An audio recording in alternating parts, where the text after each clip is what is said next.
इस समय जो मीडिया हमारे ऊपर हावी हो रहा है, सबसे बड़ा है उसमें सोशल मीडिया।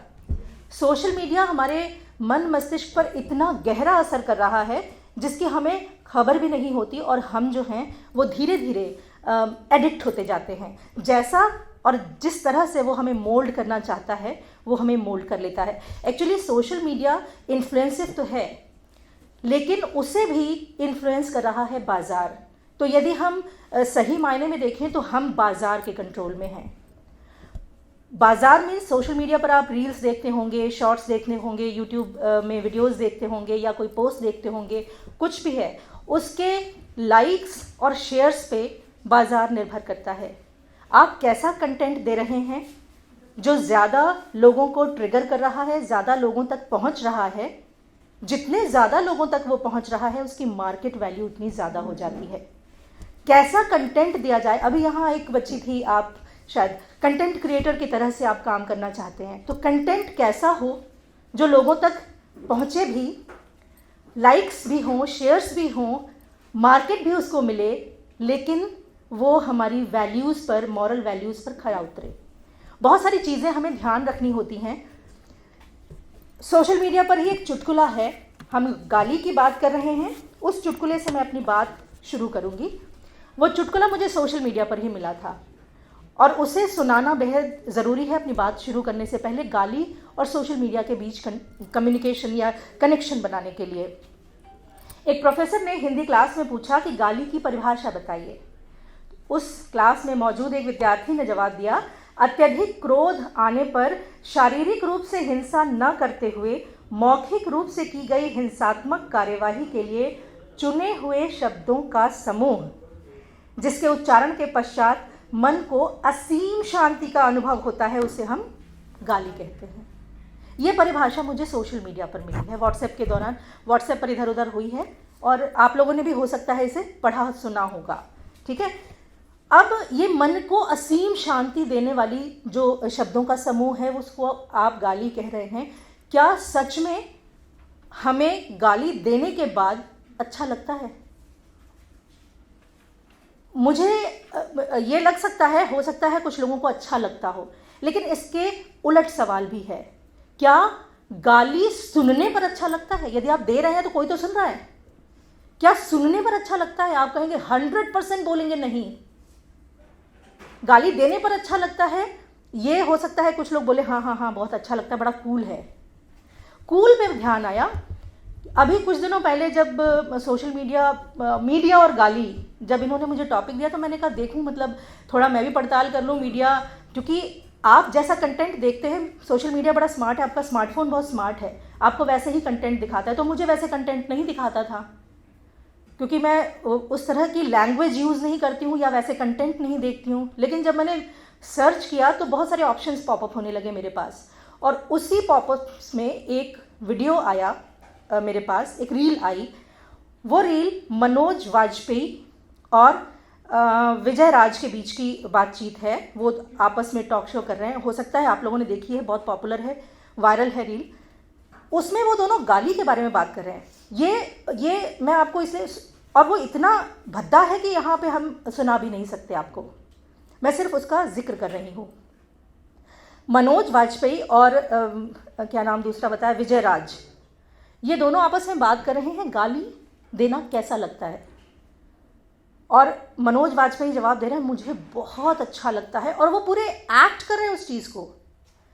बहुत अच्छे दोनों एक्टर्स हैं, भाषा बहुत अच्छी है उन दोनों की, इंटेलेक्चुअल्स हैं क्योंकि वो एनडीए और एनएसडी और फिल्म इंस्टीट्यूट से पढ़े हुए हैं, तो हम मान सकते हैं कि इंटेलेक्चुअल्स हैं। और मनोज वाजपेयी कह रहे हैं कि मुझे बहुत अच्छा लगता है, इतना आनंद आता है, एक गाली वो बहुत पूरी मतलब कह लीजिए दिल से उच्चारते हैं धीरे धीरे, और कहते हैं देखो कितना पोएटिक है, ये गाली कितनी पोएटिक है। अब गाली पोएटिक हो सकती है ये हम आप सोच भी नहीं सकते, और उसकी पोएट्री पर फिर गाली कैसे पोएटिक है उस रील में आगे वो बात कही जाती है।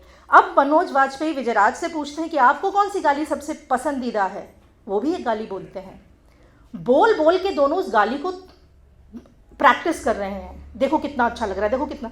अब ये कितना अच्छा लगा कि ये रील इतने लोगों ने देखी है, इतने शेयर्स हुए हैं उसके, इतने कमेंट्स हैं। मैं कमेंट सेक्शन में गई, वहां किसी ने इसका विरोध नहीं किया है, सब गाली को पोएटिक मान रहे हैं। अब दो इन्फ्लुएंसर्स हैं सोशल मीडिया के, दोनों स्टार्स हैं, और दो लोग बोल रहे हैं कि गाली पोएटिक है, गाली हमें कूल महसूस करा रही है। तो जो इन्फ्लुएंसर्स हैं उनका इन्फ्लुएंस कैसा हुआ? वो यही मानेंगे कि गाली कूल है, कितनी पोएटिक है। हालांकि मैं ये मानती हूँ कि जो भी वहाँ कहा जा रहा है उन दो अभिनेताओं द्वारा, वो मीन नहीं कर रहे हैं। उसके जो शाब्दिक अर्थ है उस पर शायद ही उन्होंने कभी विचार किया हो। अगर कर लिया होता तो वो ये बातें ना कर रहे होते। ज़्यादातर गालियाँ स्त्रियों के ऊपर बनी हैं, और जितना भी OTT कंटेंट है, यदि हम OTT कंटेंट पर जाएं मीडिया में, वो इस समय बिना रेगुलेशन के हमारे सामने खुला हुआ है। फिल्में जब रिलीज़ होती हैं उस पर भी एक रेगुलेशन एक्ट होता है, अखबारों पर एक रेगुलेशन होता है। यदि हम रेडियो और टेलीविज़न की बात करें तो हमारे ऊपर तो बहुत ज़्यादा रेगुलेशंस होते हैं। इवन हम बहुत सारी ऐसे गाने भी नहीं बजा पाते जिनमें थोड़ा सा भी ऐसा कंटेंट होता है जो किसी जाति, किसी धर्म, संप्रदाय को हिट करता हो।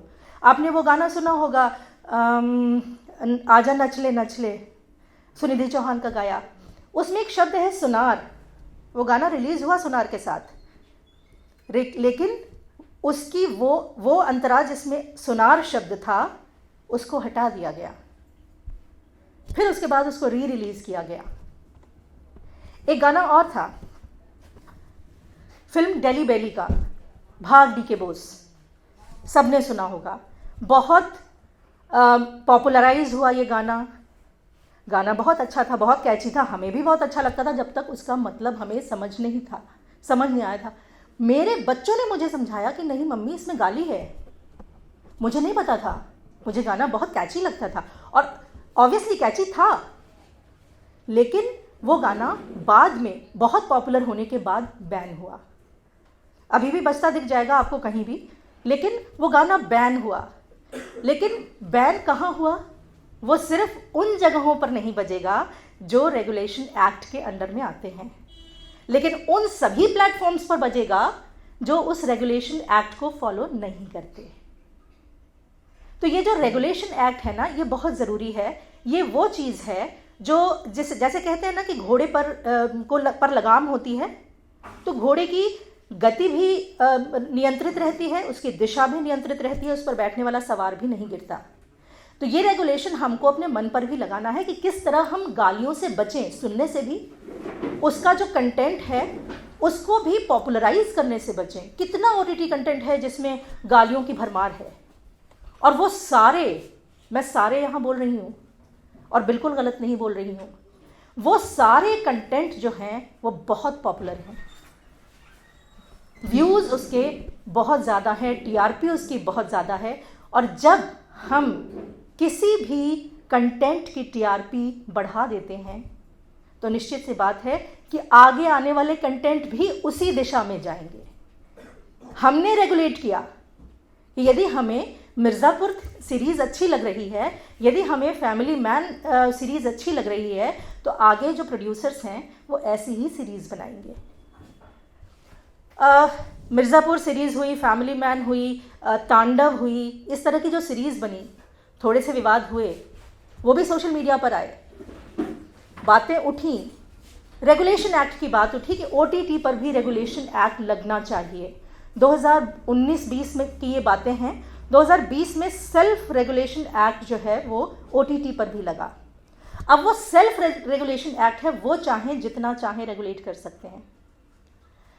उन्होंने क्या रेगुलेट किया कि चाइल्ड पोर्नोग्राफी नहीं दिखाएंगे, किसी धर्म पर बातचीत नहीं करेंगे, अपने राष्ट्र हित की बात करेंगे, राष्ट्र विरोधी बात नहीं करेंगे। इसी तरह की छोटी छोटी चीज़ें उन्होंने रेगुलेट कर ली, बाकी क्या, कुछ नहीं।